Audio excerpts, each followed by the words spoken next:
We opened a door! They did a thing, and you know what? They all got together, which was really my goal for tonight. That honestly, I did not prepare a battle map at all. Well, I started preparing it, and then I just looked at it and went, no. Hello, Patreon friends. Hi. Hello, Patreon friends. All right, y'all aren't the DM. Sit down. We are sitting. Gotta put that energy in it. Hello, Patreon friends. Hello, Patreon friends. I'm Ezra Denny. God, I wish. Don't say that too loud. The Fae will hear you. Hello, Internet. Oh my god. Hello. Hello. We got. Hello. Hey, come on, everybody. And then, Hi, everyone. Thank you so much for joining us for the first episode of the Swords and Sages After Dark. I probably won't come up with a clever name with it like Ezra did, because anything that I do will be manipulated and twisted by these sick bastards. 8 and 15-year-olds? At least you already know what the tone of this campaign is going to be. Unattended minors. That's the name of the gate. show, Unattended Minors. Oh, there you go. Honestly, I knew what the tone of the show was going to be when I saw who said yes. That's fair. That's, I did not expect it to be this sexual. Really? I probably should have given you a heads up on that. That's true. I feel somehow responsible. Well, yeah. You did bring dangerous oil to the party. Come on! You get dangerous oil! What are you going to do with it? Put it on a So do weapon. we use Put it on a the weapon card so we it's use? Like, you use dangerous oil in your presentation. Yeah, that's right. You wasted a card on that. That was not a waste. Exactly. It was for the bit. I will run a joke into the ground. And then resurrect it so you can write it into the ground again. Well, the sequel is I'm a just necro dangerous joker. oils, so. Dangerous Oils 2. There were so many unanswered questions. Dangerous and oilier. Too dangerous, too oil. What did that rover do? Please don't ask him that question. He will tell you in great detail. We want to buy 2 cards. Yeah. We've got a little bookkeeping here. All right, We're already gaming this. So you have 5 over there. Or do you I have have 4? 5 what? 5 bits. 5 inspiration cards. Oh, honey. She's got like Like 30. 10. What? Oh, yeah.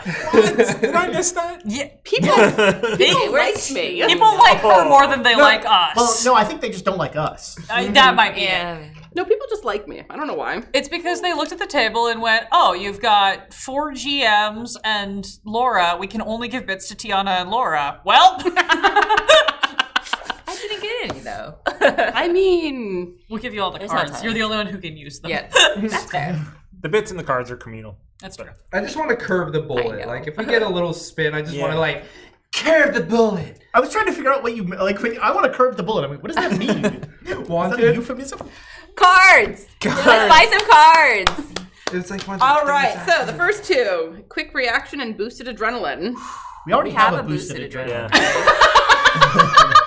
You sound so disappointed. Perfect Wait, stereo. quick Which we reaction. can do because we're Quick in person. reaction is if you have not used your bonus action this round, you may instead convert it to a reaction, even if you have already used a reaction this round. Does anybody have useful reaction? Oh, heck. I don't think I have any useful. I will in like a level. Okay. We'll Oh wait, no, that but one we only up. get this till the end of the month. I mean, you didn't get the tiefling thing right away? The hellish rebuke? I did not take that because I'm a variant tiefling. Aha. Ooh, I do have a good reaction. Well, then we should take Should that. we keep that? Should we So keep wait, it? what can I do on it? Yeah. Instead of bonus Look, action. I don't remember writing this. Yeah, no. Remember, I do. Thomas Cook here created these cards. But it was a while ago. Yes, I do remember the Apollyon saying, "Why would you want that?" I remember the Hefner saying, "Oil is dangerous." If you have not used your bonus action this round, you may instead convert it to a reaction. Honestly, I could use that. Yeah. It sounds like we have a couple people. that Okay, could, so that's phrasing good. of that though, does Okay. that mean that like, for example, if I can bonus action healing word and I haven't done that, can I then use my healing word as a reaction for something else? Like if when my next teammate gets hit who's within 5 feet of me, I can then bonus action healing word. I'm just sorry, I'm being semantic. I want to clarify the language though because it's very important. I think as it's- someone who's so, the healer. Yeah, so I think originally I had set this up for melee people That makes sense. to be able to make multiple attacks of opportunity. That tracks. However, you know, However, the absorb way it's elements or I got Warcaster. Warcaster. Yeah. So I think Okay, I think let's we take can it. 'cause find We a already use for it. have. Yeah, we already have it. We'll find a use for it. And here's 2 more. I'll just let you throw them there. That's fine. I don't want to throw them. I have the mutant power of anything I throw goes right at someone's head. So I don't want to. That's fair. That is an awful mutant power. I'm so sorry. It's great with kids. You should really Dodgeball! You should really Why did we take up set him ninja between the 2 stars. children? That was a bad choice. I didn't know about this mutant power of his. to be Yeah, fair. apparently. He doesn't often throw things at me until now. Well then. All right. Until now. Until now. Oops, kick that camera. Sorry. Haha, I remember kicking that camera Critical all strike the and time. change of fate. Ooh, Those are both good. Both good. So critical Dang strike it. says change a regular hit into a critical hit. That's tasty. Especially you must with the succeed rogue. on the attack before using this card. Yeah, that's. And what is the other But one? we only Change of fate. get these till the end of the month, and like I don't know how much Combat. fighting we're gonna be. Change of fate is you in. gain advantage on a Yeah. skill, Or attack, or saving that's I throw. feel like this will be more That's- useful Yeah. this month. Because there you go. Yeah. All right. I trust the people that have actually played this game.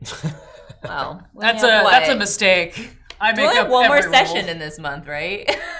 So we're gonna use Yeah. all these cards. Yeah, next week, just bam! I dangerous oil the hell out of this place. To take a cue from James, maybe you need to beef up that encounter next Oh, time. don't be so, I cannot, I've already had 2 PC deaths in D&D games in the last week. I don't need to be up in the kill count. Cue the adagio for strings. Oh. Hi, I'm 8 years old. I'm 0 years old now. Oh. I'm dying. Please don't die until you're until I'm at least of a level where I can bring you back.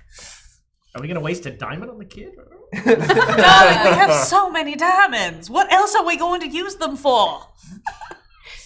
They just stay in character after the show. I already told Tiana I fine. was not sorry, and she said it was fine. So This is how I am.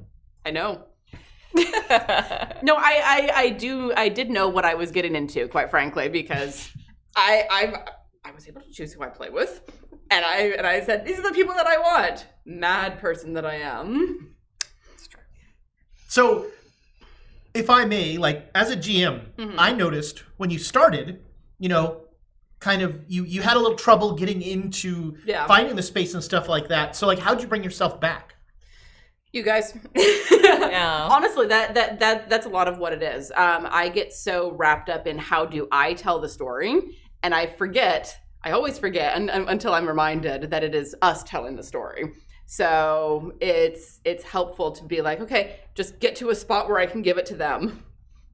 Well, and I thought, you know, one thing you did that was really neat was during the break, not to break the fourth wall, but you being, you know, somebody who notices this stuff, and also Laura being somebody, you two got together and were like, okay, how can we get Laura into this? And sort of connected those dots. And I think that's a great, like, tip for people who may not GM and stuff like that. Is, you know, notice the players that maybe aren't getting the airtime or the screen time or whatever, and as a GM, bring those people in. Yeah.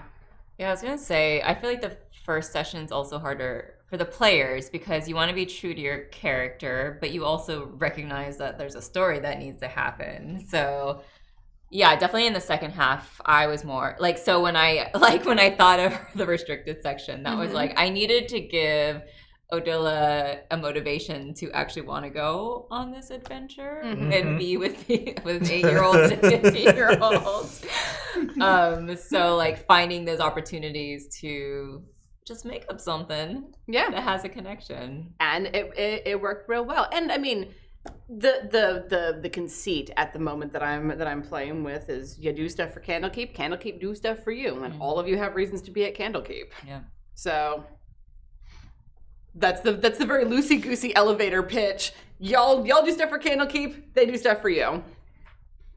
I am wondering, like, just the way that this started, like, how long it's actually going to take us to our original intention for being at Candlekeep. We'll just keep getting distracted by Side quest. Well, and it'll depend, because without wishing to reveal too much behind the DM screen, I don't intend to just stick to the adventures. Oh. Candlekeep is a weird place. So I'm a huge Terry Pratchett fan. Have been for quite a while at this point. And there is a concept that I love with the library, where all of these magical books are together and they squish together, and there's this weird thing that happens when a lot of magic is squished together. All of the weird things, in fact. So pretty much anything can and might happen at Candlekeep. If we see an orangutan, run. Just make sure you don't call him a monkey. That's right. Because if you do, he will rip your arms off and beat you to death with them. Ooh. Sounds about right. Yeah. That's I also Your character might be into that. I can stitch it back together. It's fine. you can let him tear the raven apart. What kind of doctor are you exactly? An expiring one. That is a very specific word. Man. An expiring doctor. Best before. When you two came out with your voices, I was like, oh God. Did I ever tell you how I hate Annie? We love you, Mrs. Hannigan. Man. I can't wait for the beach episode that is just Odella and Sabachthani drinking mimosas, watching the three of them. Can get we in have trouble. that Yeah. episode? anything can happen in Candlekeep. We have to learn Hard Knock Life. Yeah. It's a hard knock life. Oh no! No one cares for us, a smidge, because we're in an orphanage. Never heard of it. Right lyrics, wrong part of the song, but I applaud you. Nah, nah, nah. Oh dear. Where did I start? The musical episode. Yeah. We did never get it. I'm the bard! I will call when we have a musical episode, Easy damn Street it! is the best song. I remember watching this one YouTube video of like a community production of Annie, and like the dog was not a trained dog. So like the dog would like go out into the audience, and the person trying to like Annie who's trying to handle it, just like, wait, no, Rover, come back, Rover, come back. And just like the dog's just like, I found something in the audience. The dog's like, it's Sandy. I'm in character. Call me by my correct name. I'll be in my trailer. But That was fun. I'm I'm excited. glad, and honestly, I did not expect it to get quite so. But my GM philosophy, if I'm going to get all snooty about it, I don't like combat for the sake of combat. I just don't, and I know that sometimes conflicts with stream stuff because we want to have the pretty things out for people to see. But if a combat does not, I thought we were the pretty things. no, they're the pretty thing. I meant we communally. Again, HD is not my friend. Mood. Yep. But I am very much someone who doesn't like combat for the sake of combat. If it doesn't serve the story or advance a character in some interesting way. So you don't like D&D, is really. I like D&D. I like D&D the way that it's played with the people that I play it with. That's fair. I'm very particular about who I play with. There's a reason why I keep coming back to Spike and Adam's tables. It's also a reason why that's why I homebrew so much of my home game, is because I much prefer combat to be generated by what the characters are doing and what they're pursuing within their role play. Mm-hmm. And so by building a world around the characters that they handed me, I have the opportunity to make the combat meaningful. I think that's going to be an interesting thing about Candlekeep, is that because it is modular, it provides that opportunity, and then especially bringing in that like Pratchettian library idea where if we've got our own weird stuff that comes up, we can sidebar into a situation that relates to all of our individual goals and quests and concepts, which is a very cool way to take an existing module and then adapt it for a table to be different. It's not just running through the written published thing. Yeah, and I will say that a lot of the adventures have you going somewhere in order to do things for them. I don't know if I like that. I think I like the idea of literally like finding a book and stepping into something. Like Zoink's rusty. This one's about an attic. Oh, good. Wow, there's Are there flowers in flowers there. there? If I hear the word attic one more time this week. So the next week we're going into the basement.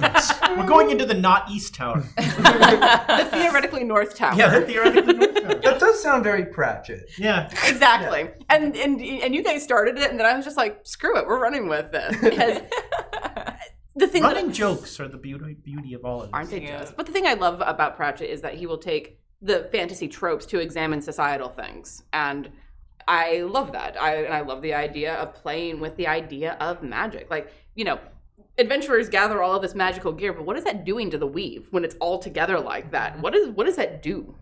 Gets you a fox familiar. You are actually completely correct. Where did that come from? I looked at the list of animals and I'm like, I don't like any of these animals. No, literally, where did that fox come from? New Somewhere, Mexico. like, there's like a fox family, like. No,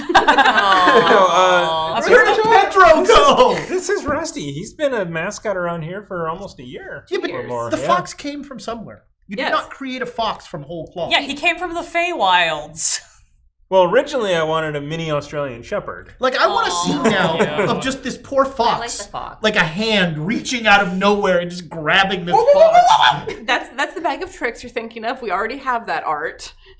Yeah, I was gonna say, we've already got one of those. It's done nothing for us at all so far. Well, that's because I didn't waste actions pulling animals out of it. Well, I mean, clearly you have to waste actions in order for them to do things for you. God, oh man.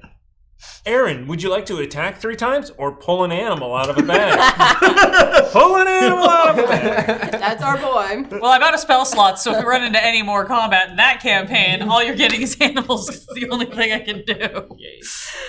But yes, no, you are completely correct. When he came to me and was like, I don't want to do any of the ones that are already there, I was like, well, I've already been playing with the idea that weird shit happens in Candlekeep, and his familiar manifesting as a fox is weird. So it's outside the realm of normality, and I mean, the dead bird is weird. Yeah, I was gonna say. To be clear, We're you're like, very a distracted by fox? the skeleton Boy, that's bird. weird. A dead bird. You know, you're kind of burying the lead. James and I have had some conversations about that and a couple of other things to do with his character. He's accepted the possible problems that come Does weird with little it. like bone poop just come on? Oh my No, god. just make it. Bone spurs. Bone spurs. Bone spurs. Oh, man. So everybody knows I am a small character. If you want to shove me in a hole, We're gonna put you in so many lockers. Yeah. No, but What literally, a weird D&D thing to say. I am a small character. no, literally, he is categorized as size small, like a halfling or a gnome. Yeah. There are no small characters, only halflings. No. Only small actors. He's like a quarterling.